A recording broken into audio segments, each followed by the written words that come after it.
அன்பு நண்பர்களுக்கு வணக்கம். 550 செய்யுள் 48. எக்கரிடு மணல் மேல் ஓதம் தரவத்த நித்திரம் நின்றிமைக்கும் நீழ்கனி தன் சேர்ப்ப மிக்க மிகு புகழ் தாங்குபவோ தற்சேர்ந்தார் ஒற்றகம் கடை பிடியாதார்.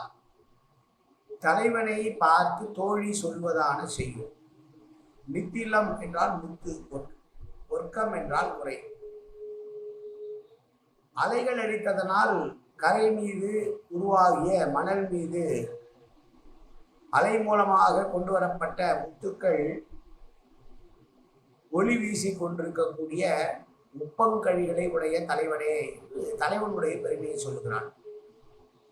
உப்பங்கழிகளிலே கடல் அலை வீசி வீசி அதிலிருந்து அந்த முத்துக்கள் எல்லாம் உப்பங்கழிலே படிந்து மின்விளக்கு போல எரிகிறதாம்.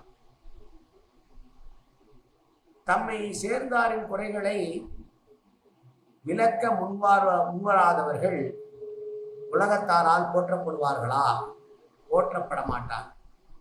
எனவே தலைவியின் மன விருப்பத்தை முடிக்கும்படி தோழி தலைவனிடம் சொல்கிறார். நமக்கு வேண்டியவருடைய குறையை தீர்க்கவில்லை என்றால் உலகம் நம்மை மதிக்குமா? நீயோ பெரிய தலைவனாக இருக்கிறாய், நெய்தல் நிலைக்குடைய தலைவனாக இருக்கிறாய். கடலில் இருந்து அலைவீடு மூலமாக வருகிற முத்துக்கள் எல்லாம் உன்னுடைய கழிகளிலே விளக்கு போல பிரகாசிக்கக்கூடிய அளவுக்கு செல்வம் மிகுந்தவனாக இருக்கிறாய். அப்படி இருக்கும்போது உன்னையே நம்பி வந்திருக்கிற தலைவியினுடைய குறையை போக்க வேண்டுமா வேண்டாமா? போக்காவிட்டால் உன்னை யார் மதிப்பார்கள்? எனவே நீ போக்க வேண்டும் என்று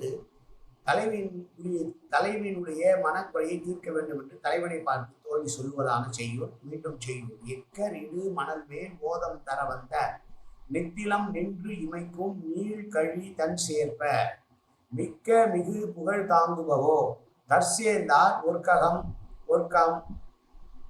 ஒர்க்கம் கடை பிடியாதார். நன்றி, வணக்கம்.